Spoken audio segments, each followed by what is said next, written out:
Rahsia yang Foreman takkan ajar. Start kereta. Internet lampu enjin.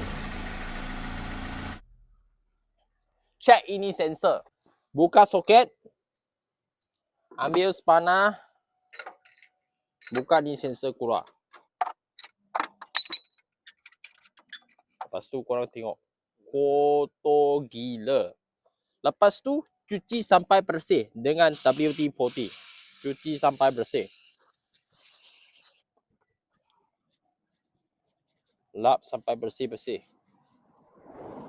Lepas tu pasang balik.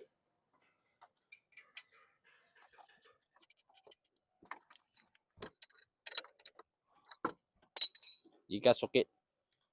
Lepas tu start kereta. Lampu hilang. Korang punya kereta ada apa masalah? Sila komen kat bawah.